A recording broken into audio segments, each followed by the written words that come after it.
Hi everyone, I'm Matt Hetherington with MHTableTennis.com, and today is the 10th out of 30 days of coaching table tennis tutorials that I'm going to be releasing on my YouTube channel, MHTableTennis. And in today's tutorial or lesson, I wanted to focus a little bit more on the short push and using the short push to receive serve and also in short situations. So I'm going to try and condense it a little bit more this time. I'm going to look at just some very simple tips that you can use to make your short push more effective, rather than breaking down too much of the mechanics all the way from the beginning. So we're going to keep it relatively simple. I've spoken already about the starting position, which is getting this foot under the table, getting your elbow low, getting your chest here. And I talked about that with the forehand flip also. So if anybody has any questions about the preparation for the shot, they can reach me at my email or in the comments. But I'm going to recap on it really quickly and then just give some very condensed tips about improving your short push.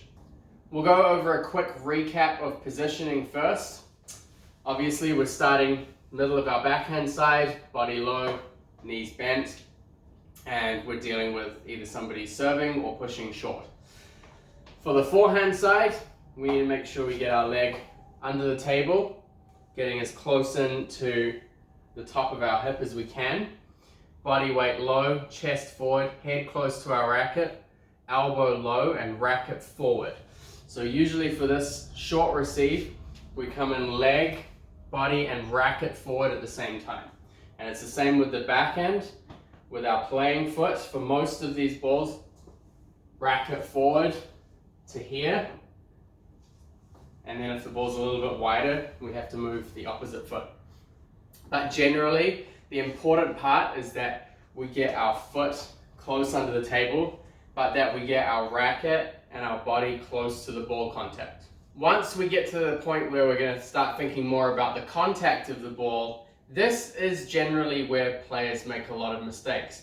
And the first important thing that you need to remember is that the short push is not really a push.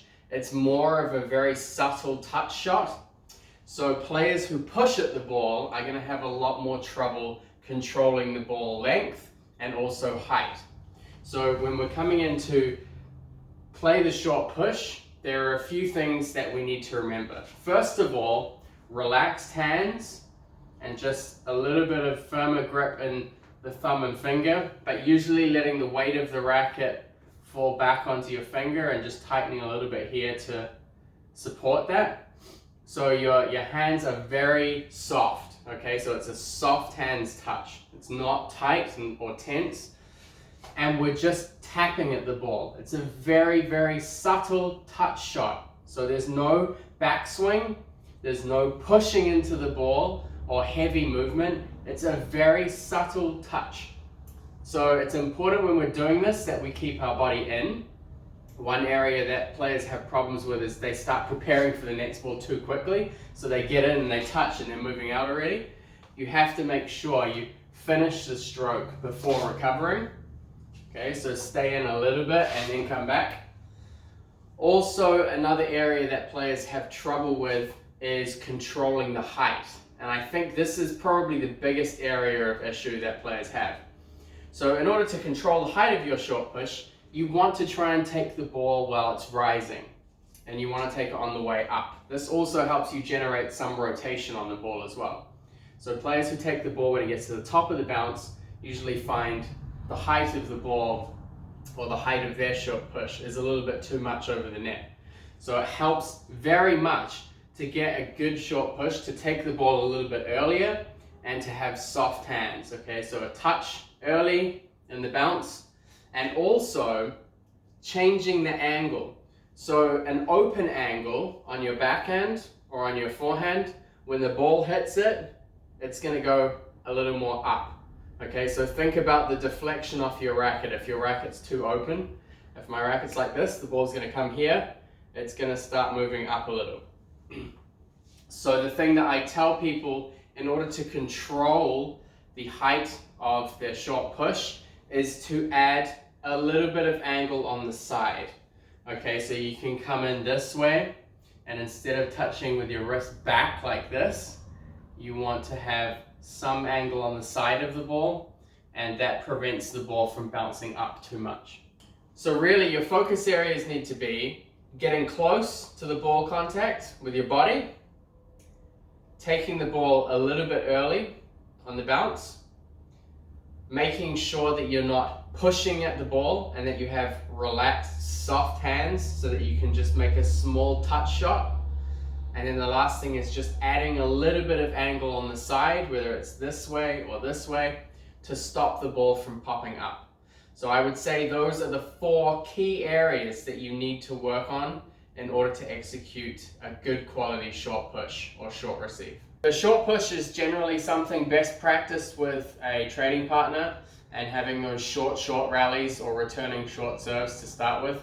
It's something that I do every now and then with Lily Yip, who has a very good short game, being a short pips pen holder. Pen holders very good at keeping the ball controlled short because they have a lot of room to make wrist adjustments to control the height of the ball. So that's something that I practice with her a lot. Here's a brief example from a couple of different angles of us playing short.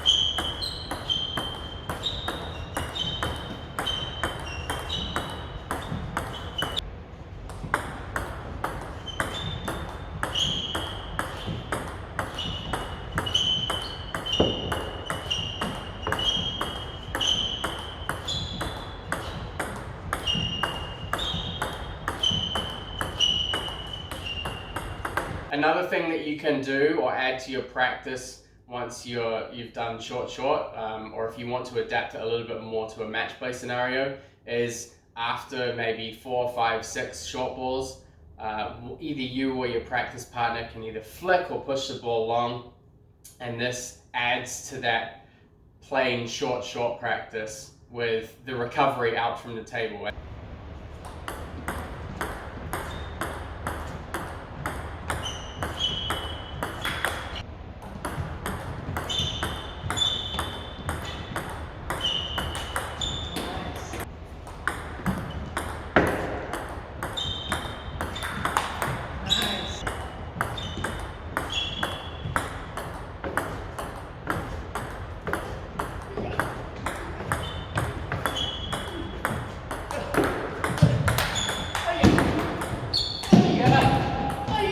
The last thing that I want you to think about is when the last time you warmed up your short push was. And a lot of players before their matches, or when they're warming up prior to the start of their matches, maybe with a practice partner or a friend, they don't practice their short push. They play lots of top spins, some counter loops. Often very much overlooked when you're preparing for a match is making sure you have that short touch. And if you're going into matches where you need to be able to play tight, it's often good during your warm-up to make sure you practice some short pushing and short receiving.